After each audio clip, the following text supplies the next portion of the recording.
Record. Hello, everyone, and welcome to the next episode of the Shameless Freedom Podcast. And in today's episode, I want to talk about how we spiritually bypass ourselves in a variety of different areas. So, the topic I want to focus on initially is how we feel about our bodies. And this episode was inspired by recent fireside chat where I asked the ladies a variety of different questions, and one was in regards to our body. And one of the women was like, "Yes, absolutely. I know I'm sexy. Like, I'm sexy and I know it." And of course, everyone had their own experience with how they felt about their body. There were a handful of women who didn't like things about their body, and there were other women that felt, no, I love my body, I feel sexy. And then we got to another portion of the discussion, and something shifted. And we talked about sexuality and physical intimacy with our partner and the act of sex. And what was fascinating are the things that women shared in regards to their bodies when it came to physical intimacy. Now, here's the thing. There are so many women who have shared things like, I don't want a man to see me naked in the bedroom, or I'll be intimate as long as the lights are off.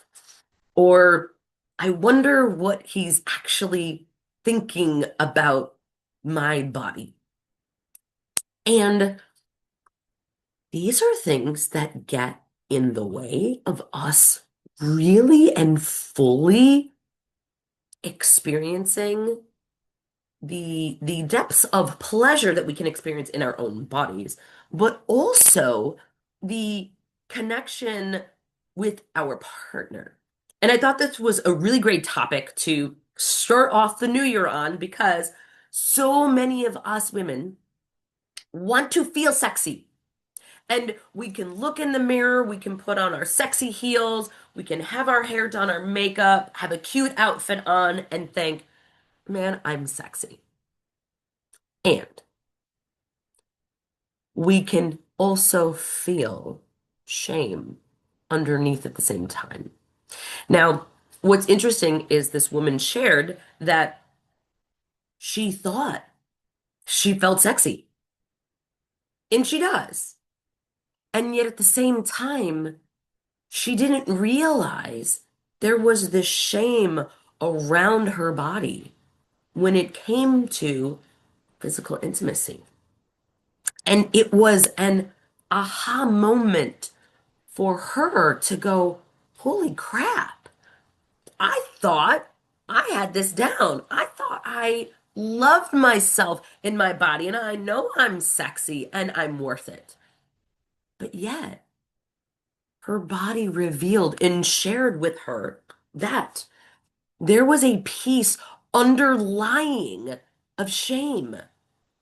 Now, this is something that each person has to discover and dive deeper into on their own, right? Each person's experience is going to be different. And this is where being in a group program or having one-on-one coaching can be helpful in this because here's the truth.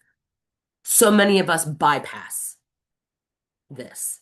There's another friend of mine who um, was intrigued with dancing and said, you know what? I'm good. I love my body. I've done all of the self-care stuff that's out there.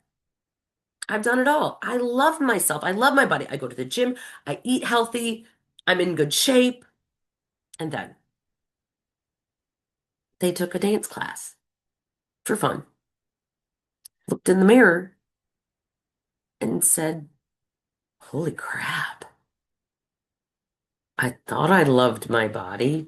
And now that I'm in a different space, I'm not so sure that I love my body in the way that I thought I did. So, the reason that I think that this topic is so important is because we know it's important to love ourselves. We know that we need to love and accept all of the parts of us, whether or not our boobs are big enough or they're too small, our hips are a little bit bigger than we really want them to be. You name it, it doesn't matter. But when we tell ourselves with our mind that we are beautiful, sexy, and gorgeous, that's great, right? It allows us to be in a state of positivity, which is awesome because you don't want to be in the state of, oh my God, I hate my body. It's gross, it's disgusting. I'm shamed of who I am, etc. However, the body keeps score. The body remembers if it has truly felt loved, if it has truly felt sexy, or if it is holding shame. And you cannot spiritually bypass that.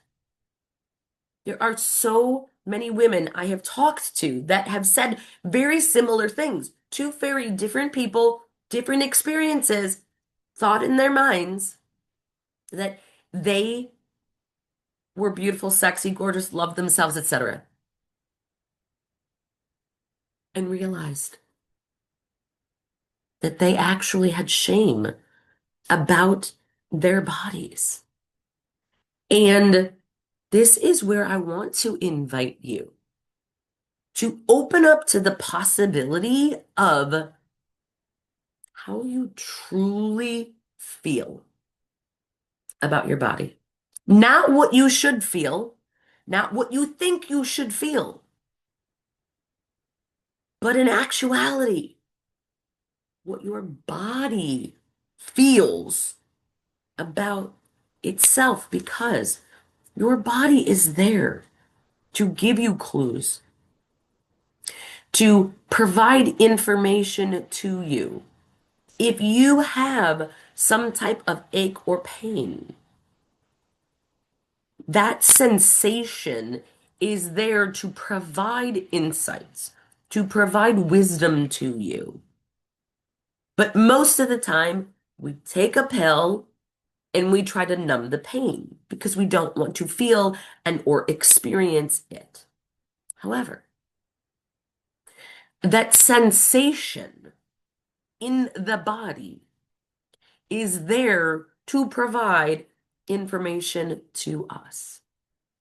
So I invite you to learn how to have a different relationship with your body. Stop lying to yourself. The truth is, so many of us are lying to ourselves, and our body knows it. You all know, you've all had an experience where you told someone something and they could feel it wasn't the truth. Like what we are unfortunately doing to our bodies. When our bodies want us to talk to them, to communicate with them. Not just when things are going well, but when things are not perfect, not how we would want them to be. I recently came down with a cold and was not feeling well at all. And it was my ability to talk to the different body parts. What do you need? What do you want?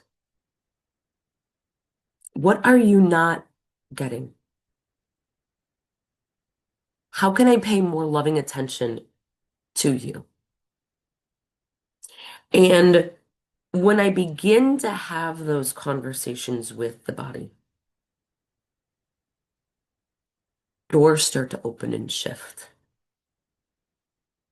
I had this, I typically don't have a lot of body pain itself, but I had this weird sensation in my hip, and it would come and go and come and go. And of course, anyone who has experienced any type of physical pain, you want the pain to go away. You'll do anything you can to get rid of it. Now, crazy me, I don't take any type of medications, etc. So I will always go from a holistic perspective and look into, Louise Hay's You Can Heal Your Life. What is this symptom trying to teach me? What is it that my body is craving that it needs to know, and to breathe into that? And and ironically, that handful of times that this has happened, well, I shouldn't say handful, many times it's happened, but recently, the pain has dissolved. And it's like moving that energy through the body. But when we do not have a solid, loving relationship with our bodies, we don't go to those places that we don't want to go. And we bypass the fact that there's information that our bodies want to share with us. And this is where a lot of our physical challenges, health challenges can come into play when we are not listening to our bodies and we are not communicating with them. So it's really important to be honest with yourself.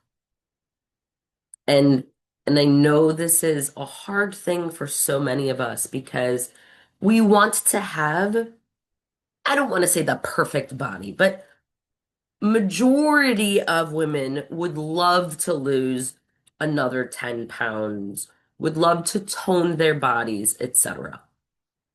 And yes, those things are important. And at the same time, we need to open up to the possibility of what our body is trying to tell us about the wholeness of who we are. Because if you have any shame in your body about parts of your body, it is going to show up in other parts of your life. If you want to have more connection in the bedroom, there is a level of feeling safe and comfortable with loving yourself naked. No matter if you have rolls on your belly, a little extra fat on your thighs, it doesn't matter. You can still want to tone parts of you and allow your body to become healthier and still love it as the temple that you currently are. However, we have to be honest with ourselves and allow those, I'll call them negative or darker feelings, come to the surface. I invite you to get honest with yourself and not spiritually bypass because that is what you think the right answer is, because your body will tell you the truth. Your body will tell you if you are listening to her or not. And I think that so many of us do this in many aspects of our lives. We think we've done the work. We think that we have a situation taken care of. And I want to invite you to be curious, to open up to the possibility that there may be something more in your relationship with your body that is not just impacting how you show up in the bedroom. It can be impacting how you show up with your clients, in your business, in your job. It can impact how much money you make, the impact that you have to the world. Because if there is any kind of incongruence in you, it shows up. So if you are intrigued with learning more about this topic, I invite you to reach out. I think that majority of women have challenges in this space and are just not sure how to move through it. And that's one of the things that I want to help you do is to create a better relationship with your body, to learn how to utilize this body that you have as a temple to connect with yourself, to connect with spirit, to connect with others in a deeper way so that you can fully love yourself, so that you can release the pressure that we hold in our bodies. Any of the shame we're holding, guilt we're holding, pressure we're holding. If you carry that, any of those feelings, you are going to want to let those go, to thank them for the purpose that they serve, and then to also know that they do not need to be carried any longer. That you can release the weight of those things that you as a being don't have to carry in your body physically, no longer needs to carry that weight that we were never meant to carry. So if you would like to learn more about how to release that heaviness, that weight, that pressure, that shame, I invite you to reach out and schedule a consult with me or look deeper into my Intimacy Redefined program where we're going to dive into these topics and you are going to be held in a sacred container where your life will be absolutely transformed.